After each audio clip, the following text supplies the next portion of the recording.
आज बीजेपी वालों को चैलेंज करके बोलता हूं, तुम्हारी पोल खोलूंगा, पूरे देश के सामने पोल खोलूंगा और पूरे देश को बताऊंगा कि कैसे तुम महाराष्ट्र चुनाव जीते, कैसे तुम हरियाणा चुनाव जीते और किस तरह से तुम चुनाव जीतते हो। ईमानदारी से चुनाव नहीं जीतते तुम लोग। 2 दिन रुक जाओ। इन लोगों ने लार्ज स्केल के ऊपर वोट काटने का षड्यंत्र शुरू कर दिया है दिल्ली के अंदर। मेरे पास सबूत आ गए, मेरे पास गवाह आ गए। आज इस सदन के अंदर मैं पूरी जिम्मेदारी के साथ बताना चाहता हूं, खुलासा करना चाहता हूं कि मेरे ऊपर जब मैं मुख्यमंत्री था, मेरे पर प्रेशर डाला गया कि दिल्ली की बिजली कंपनियों को अडानी को सौंप। अगर आज मैंने दिल्ली की बिजली कंपनियों को अडानी को सौंप दिया होता, मैं दिल्ली के लोगों को कहना चाहता हूं कि आप बिजली खपत करने लायक नहीं बचते। मैं आज बीजेपी वालों को चैलेंज करके बोलता हूं, चुनाव के पहले तुम ऐलान कर दो कि अगर तुम्हारी सरकार बनती है तुम अडानी को दिल्ली की बिजली कंपनियां नहीं दोगे। आज पंजाब में एक घटना घटी, एक बहुत बड़ा हादसा होने से बच गया। पूर्व उप मुख्यमंत्री सुखबीर बादल के ऊपर किसी ने गोली चलाने की कोशिश की, लेकिन पंजाब पुलिस की मुस्तैदी की वजह से और उनके अच्छे काम की वजह से एक बहुत बड़ा हादसा होते होते बच गया। सुखबीर बादल सुरक्षित हैं। मैं इस घटना की कड़े से कड़े शब्दों में निंदा करता हूं, लेकिन एक बात साफ है कि पंजाब और पंजाबियों को बदनाम करने की एक बहुत बड़ी साजिश रची जा रही है और इसके पीछे बहुत बड़ी बड़ी ताकतें इन्वॉल्व हैं जो पंजाब को और पंजाबियों को बदनाम करना चाहती हैं। आज जिस तरह से पंजाब पुलिस ने न केवल इस घटना को रोका पर एक मिसाल पेश की है पूरे देश के सामने कि किस तरह से कानून व्यवस्था को मुस्तैदी से बरकरार रखा जा सकता है। मैं पंजाब पुलिस की बहुत तारीफ करता हूं कि उन्होंने स्थिति को काबू किया। और एक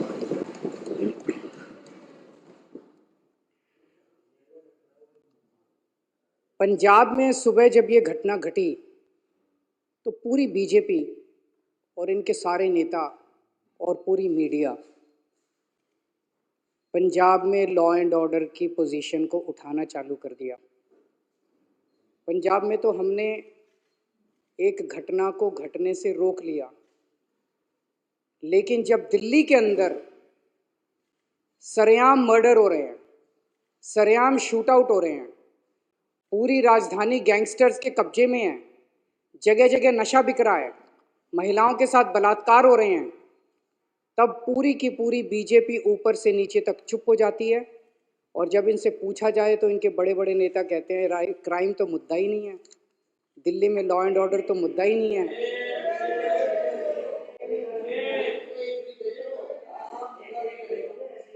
दिल्ली में खुलेआम लोगों के मर्डर हो रहे हैं और बीजेपी कहती है कि क्राइम मुद्दा ही नहीं है। दिल्ली में महिलाओं के बलात्कार हो रहे हैं, महिलाएं असुरक्षित हैं, बीजेपी कहती है कि लॉ एंड ऑर्डर मुद्दा ही नहीं है। दिल्ली में सरेआम व्यापारियों को फिरौती मिल रही है, फिरौती की धमकियां मिल रही है, बीजेपी कहती है कि क्राइम मुद्दा ही नहीं है। दिल्ली में सरेआम गैंगस्टर्स व्यापारियों की दुकानों पे गोलियां बरसा रहे हैं और इनके नेता कहते हैं कि क्राइम मुद्दा ही नहीं है। गृह मंत्री अमित शाह की सीधे सीधे जिम्मेदारी बनती है कि दिल्ली की कानून व्यवस्था को सुचारू रूप से चलाया जाए और गृह मंत्री के घर के 20 किलोमीटर 30 किलोमीटर के दायरे के अंदर सरेआम शूट आउट चल रहे हैं। गैंगस्टर्स पूरा दिल्ली पे कब्जा कर चुके हैं और गृह मंत्री आराम से अपने घर में सो रहे हैं, उन्हें दिल्ली की कोई चिंता नहीं। मैं पूछना चाहता हूं, क्या इस देश के अंदर एक वीआईपी की सुरक्षा और एक आम आदमी की सुरक्षा के अलग अलग पैमाने होने चाहिए? वीआईपी की भी सुरक्षा जरूरी है। आज सुखबीर बादल के ऊपर हमला हुआ, पंजाब पुलिस ने मुस्तैदी से उनकी सुरक्षा की, लेकिन जब दिल्ली के आम आदमी आज कल ट्रिपल मर्डर हुआ है देवली के अंदर, आज सुबह ट्रिपल मर्डर हुआ है। एक आदमी सुबह सुबह मॉर्निंग वॉक पे गया, जब घर वापस आया तो उसके माँ, उसकी पिताजी और उसकी बहन तीनों को उसने पाया कि उनका मर्डर कर दिया गया है। ये इनके लिए मुद्दा ही नहीं है, ये कहते हैं मुद्दा ही नहीं है। मैं पूछना चाहता हूं, क्या आम आदमी की सुरक्षा मायने नहीं रखती? क्या आम आदमी के जान की कीमत एक वीआईपी की जान से ज्यादा कम कीमती है? आप उस लड़के से पूछो जिसके 3 लोगों की मौत हो गई, उसके लिए तो सबसे ज्यादा वीआईपी उसके माता पिता और उसकी बहन ही सबसे ज्यादा वीआईपी थे। तो मैं इनको बीजेपी वालों को कहना चाहता हूं, तुम मेरे जितने मर्जी एमएलएस को गिरफ्तार कर लो, जितने मर्जी मेरे ऊपर लिक्विड गिरवा लो, जितने मर्जी मेरे ऊपर हमले कर लो, मैं तो दिल्ली के आम लोगों की सुरक्षा का मुद्दा उठाता रहूंगा जब तक मेरे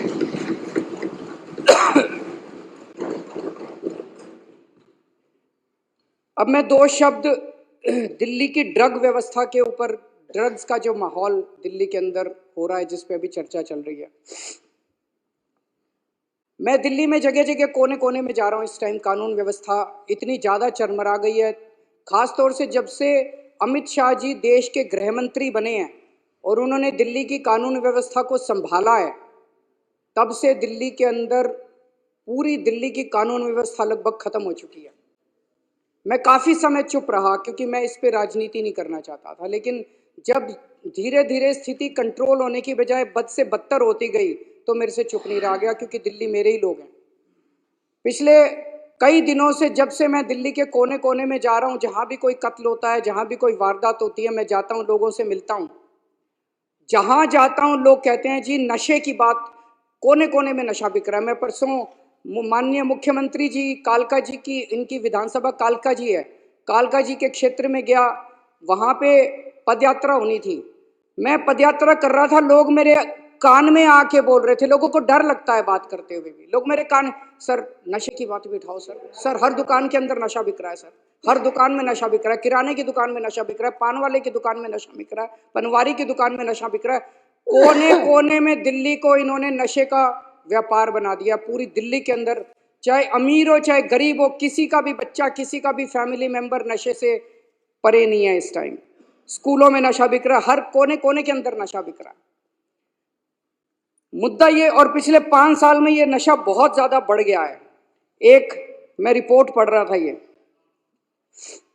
ये archives.today करके कोई वेबसाइट है, इसमें लिखा हुआ है कि कठपुतली colony, a DDA official says that ever since he joined work in the area in 2021 as many as 300 people have died due to drugs। एक कठपुतली कॉलोनी, अकेली कठपुतली कॉलोनी के अंदर नशे की वजह से डीडीए का अफसर कह रहा है कि 300 बच्चों की मौत हो चुकी है एक कॉलोनी के अंदर। ये कोई छोटी बात नहीं है। मैं इनसे भी कहना चाहता हूँ कि राजनीति अलग है, लेकिन हमारे बच्चे मर रहे हैं, हम सब लोगों को मिलकर साथ काम करना चाहिए, बच्चों को बचाने के लिए काम करना चाहिए, इस पर राजनीति नहीं होनी चाहिए। ये नशा आ कहाँ से रहा है? दिल्ली में तो नशा पैदा होता नहीं है, हमारे दिल्ली के अंदर तो नशा मैन्युफैक्चर भी नहीं होता। ये नशा आ कहाँ से रहा है? मैं इस सम्मानित सदन के समक्ष कुछ डेटा रखना, कुछ इंसिडेंट्स रखना चाहता हूँ। कहाँ से आ रहा है मुझे भी नहीं, लेकिन कुछ इंसिडेंट्स हैं। 1 अक्टूबर को दिल्ली के महिपालपुर में 562 किलो कोकेन और 40 किलो मैरिजुआना पकड़ा गया। ये गुजरात से आया था। 10 अक्टूबर को 208 kilo cocaine Ramesh Nagar waste Delhi से पकड़ी गई। ये गुजरात से आई थी। जब इन दोनों का पता चला यहाँ गुजरात से अंकलेश्वर से आए थे, तो 13 अक्टूबर को अंकलेश्वर में वहां पे जब रेड हुई तो वहां 518 किलो और कोकेन मिली। ये सारी मिला के 1289 किलो कोकेन और 40 किलो मैरिजुआना था, जिसकी कीमत 13,000 करोड़ रुपए थी। सारी गुजरात से आई थी। भाई साहब, आपके भी बच्चे हैं, आपके भी बीवी, आपके भी पड़ोसी, आपके भी रिश्तेदार, बोल लेने दो मेरे को। 15 नवंबर को नारकोटिक्स कंट्रोल ब्यूरो ने गुजरात पुलिस और इंडियन नेवी के साथ जॉइंट ऑपरेशन में 700 किलो गुजरात के तट के ऊपर 700 किलो नशा पकड़ा, और 82 किलो उसी दिन जॉइंट ऑपरेशन में दिल्ली से 82 किलो कोकेन पकड़ी गई, जिसकी कीमत 4,500 करोड़ थी। वो भी गुजरात से पकड़ा गया। अप्रैल 2024 में पंजाब पुलिस ने 48 किलो हीरोइन पकड़ी, जो कि गुजरात के समुद्री तट से आई थी। मई 2022 में गुजरात एटीएस ने दिल्ली और उत्तर प्रदेश पुलिस से के साथ मिलके उत्तर प्रदेश के मुजफ्फरनगर के एक घर से 775 करोड़ रुपए की 155 किलो हीरोइन पकड़ी, जो गुजरात से आई थी। इलेक्शन कमीशन ने 20 मई को अपनी प्रेस रिलीज में बताया है कि कैसे गुजरात जो है वो देश में नशे का गढ़ बन गया है। उनकी प्रेस रिलीज में लिखा है कि लोकसभा चुनाव के दौरान 30,959 करोड़ रुपए की ड्रग्स पकड़ी गई, जिसमें से 1189 यानी कि 30% नशा केवल गुजरात से पकड़ा गया। ये इलेक्शन कमीशन का डेटा है। गुजरात के अंदर फैक्ट्रियां चल रही हैं नशा बनाने की, नशा मैन्युफैक्चर करने की और नशा प्रोसेस करने की। गुजरात में फैक्ट्री चल रही है। अवकार ड्रग्स लिमिटेड अंकलेश्वर में चल रही है। अवसर एंटरप्राइजेज अंकलेश्वर में चल रही है। सेखा गांव भरूच डिस्ट्रिक्ट में एक केमिकल फैक्ट्री चल रही है जहां पे मैन्युफैक्चरिंग होती है। सावली तालुका वडोदरा के अंदर एक अंडर कंस्ट्रक्शन फैसिलिटी है जहां पे नशे का मैन्युफैक्चर होता है। खुलेआम फैक्ट्रियां चल रही हैं गुजरात के अंदर जहां पे, और ये नशा आता कहां से है? रॉ मटेरियल कहां से आता है? रॉ मटेरियल आता है समुद्र के रास्ते। गुजरात का जो पोर्ट्स है, मुंद्रा पोर्ट खासकर, सितंबर 2021 में 3000 किलो हीरोइन पकड़ी गई मुंद्रा समुद्री पोर्ट से। मुंद्रा पोर्ट से 21,000 करोड़ रुपए की, जो भारत के इतिहास में सबसे बड़ी रिकवरी थी। 21,000 करोड़ रुपए की 3,000 टन। और उन्हीं दिनों अखबारों में छपा कि 3 महीने पहले जून के महीने में 2021 में 24,000 किलो हीरोइन 70,000 करोड़ रुपए की बिना पकड़े निकल गई थी देश के अंदर, उसी तट से। यह अखबारों के अंदर छपा था। मई 2022 में 52 किलो कोकेन 500 करोड़ की पकड़ी गई मुंद्रा पोर्ट से। जुलाई 2022 में 375 करोड़ की 75 किलो हीरोइन पकड़ी गई मुंद्रा पोर्ट से, जो कि पंजाब ले जाई गई। जुलाई 2024 में 110 करोड़ की ट्रेमेडोल पकड़ी गई मुंद्रा पोर्ट से। ये तो पकड़ी गई, जो मुंद्रा पोर्ट से चली गई उसका पता नहीं। तो मोटे मोटे तौर पे निष्कर्ष क्या निकलता है? निष्कर्ष ये निकलता है अध्यक्ष महोदय, और एक अखबार की खबर के मुताबिक पिछले कुछ वर्षों में 2.5 लाख करोड़ रुपए की ड्रग्स जो है वो गुजरात के अंदर पकड़ी गई है। 2.5 लाख करोड़ रुपए की। इससे निष्कर्ष क्या निकलता है कि समुद्र के रास्ते मुंद्रा पोर्ट से ड्रग्स देश में एंटर कर रही हैं, रॉ मटेरियल एंटर करता है। गुजरात के अंदर ढेर सारी फैक्ट्रियां लगी हुई हैं और उन फैक्ट्रियों के अंदर उसकी मैन्युफैक्चरिंग होती है, प्रोसेसिंग होती है और वहां से पूरे देश के अंदर बांटी जाती है। पंजाब, उत्तर प्रदेश, हरियाणा, राजस्थान, मध्य प्रदेश, कहीं भी आज नशा पकड़ा जा रहा है। पता चला कहां से आया? गुजरात से आया। ये वायर मैगजीन की एक रिपोर्ट है जिसने मुंद्रा पोर्ट कौन कंट्रोल करता है? इनके दोस्त अडानी कंट्रोल करते हैं। उनके अच्छा महावर जी, अच्छी बात नहीं है ये महावर जी, अब ये ठीक नहीं है प्लीज। ये वायर मैगजीन की रिपोर्ट है जो कहती है कि जब अडानी ग्रुप से ये प्रश्न पूछे गए, उनके पास इसका कोई जवाब नहीं था। ये प्रश्न खड़े करता है। मैं किसी पे दोषारोपण नहीं करता, लेकिन हम देश के नागरिक हैं, आजाद नागरिक हैं। हमारे बच्चों का भविष्य का सवाल है। पूरे देश के एक पूरी पीढ़ी खराब हो जाएगी। पूरे देश को नशे के अंदर झोंका जा रहा है और ये बहुत बड़ा षड्यंत्र चल रहा है। तो प्रश्न तो उठता है, इस देश के अंदर नशा कंट्रोल करने की जिम्मेदारी एक व्यक्ति के ऊपर है, गृह मंत्री अमित शाह। अमित शाह की जिम्मेदारी है कि पूरे देश के अंदर नशा कंट्रोल करे। उनकी आंखों के नीचे, उनकी निगरानी के नीचे पूरे देश में नशा बट रहा है और गुजरात से नशा आ रहा है। नंबर 1। नंबर 2, गुजरात उनका होम स्टेट है। उनका होम स्टेट आज गुजरात गढ़ बन गया है नशे का। और मैं गुजरातियों के लिए भी मेरे मन में सहानुभूति है, क्योंकि गुजरात से जो नशा निकल रहा है वो गुजरात के अंदर भी पूरी तरह, गुजरात के बच्चे, गुजरात के युवा भी नशे के अंदर धकेले जा रहे हैं।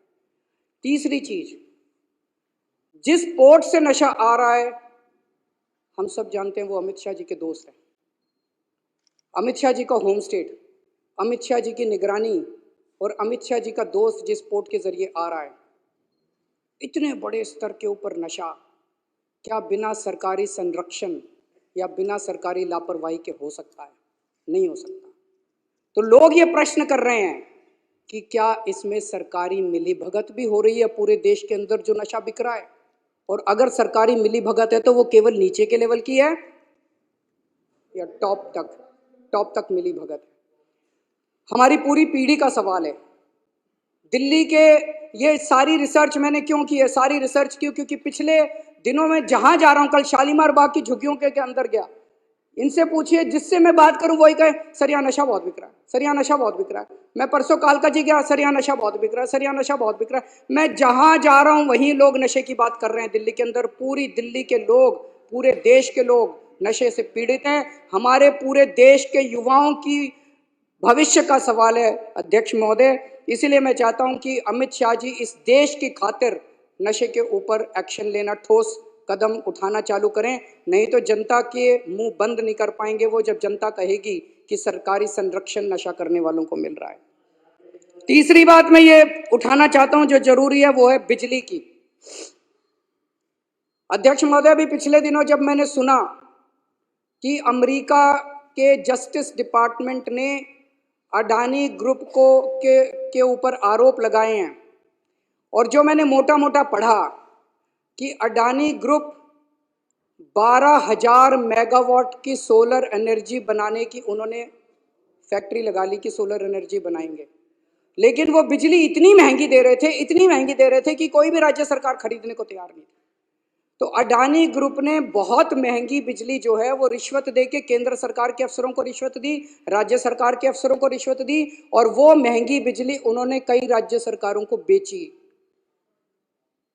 मेरे को बताया गया कि गुजरात के अंदर अडानी ग्रुप ने 2021 में गुजरात में 2.83 रुपए यूनिट बिजली थी। एक साल में 2021 में 2.83 रुपए यूनिट बिजली थी, अडानी देता था। 2022 में ये बढ़ा के 8.83 रुपए कर दी, 4 गुना बिजली के रेट कर दिए मात्र एक साल में, क्योंकि बीजेपी की सरकार है, बीजेपी इनके साथ मिली हुई है। आज इस सदन के अंदर मैं पूरी जिम्मेदारी के साथ बताना चाहता हूं, खुलासा करना चाहता हूं कि मेरे ऊपर जब मैं मुख्यमंत्री था, मेरे पर प्रेशर डाला गया कि दिल्ली की बिजली कंपनियों को अडानी को सौंप दो। अगर आज मैंने दिल्ली की बिजली कंपनियों को अडानी को सौंप दिया होता, मैं दिल्ली के लोगों को कहना चाहता हूं कि आप बिजली खपत करने लायक नहीं बचते। दिल्ली में बिजली इतनी महंगी हो जाती कि ना दिल्ली सरकार सब्सिडी दे पाती और ना आप अपनी कमाई से दिल्ली की बिजली का अपना बिल भर पाते। जब मैंने बंद कर दी, मैंने मना कर दिया कि मैं अडानी ग्रुप को नहीं सौंपूंगा बिजली कंपनियां। आज मैं सोच रहा था, ये खुलासा होने के बाद, कहीं यही तो कारण नहीं था जिस वजह से मुझे जेल डाला गया कि वो नाराज हो गए। मैं आज बीजेपी वालों को चैलेंज करके बोलता हूं, चुनाव के पहले तुम ऐलान कर दो कि अगर तुम्हारी सरकार बनती है तुम अडानी को दिल्ली की बिजली कंपनियां नहीं दोगे। जैसे ही दिल्ली में सरकार, अगर गलती से इनकी सरकार बन गई, अगर दिल्ली के अंदर लोगों ने बीजेपी को वोट दे दिया, सबसे पहली कैबिनेट मीटिंग के अंदर ये दिल्ली की बिजली कंपनियों को अडानी को सौंप देंगे और दिल्ली में लोगों को बिजली इस्तेमाल करनी मुश्किल हो जाएगी। लोगों की पूरी तनख्वाह बिजली का बिल भरने में निकल जाएगी। माननीय अध्यक्ष महोदय, और आखिर में मैं इनका बहुत बड़ा पर्दाफाश करने जा रहा हूं, 2 दिन रुक जाओ। इन लोगों ने लार्ज स्केल के ऊपर वोट काटने का षड्यंत्र शुरू कर दिया है दिल्ली के अंदर। मेरे पास सबूत आ गए, मेरे पास गवाह आ गए। तुम्हारी पोल खोलूंगा, पूरे देश के सामने पोल खोलूंगा और पूरे देश को बताऊंगा कि कैसे तुम महाराष्ट्र चुनाव जीते, कैसे तुम हरियाणा चुनाव जीते और किस तरह से तुम चुनाव जीतते हो। ईमानदारी से चुनाव नहीं जीतते तुम लोग। मैं ये जो नशे के खिलाफ प्रस्ताव सदन में रखा गया, इसका समर्थन करता हूं। नेशनल दस्तक की आपसे गुजारिश है कि अगर इसको बचाना चाहते हैं तो नेशनल दस्तक को सब्सक्राइब करने के लिए रेड कलर के सब्सक्राइब बटन को दबाएं, फिर बेल आइकन की घंटी दबाएं। नेशनल दस्तक को बचाने के लिए बहुत जरूरी है कि हर खबर को शेयर करें, लाइक करें, कमेंट जरूर करें।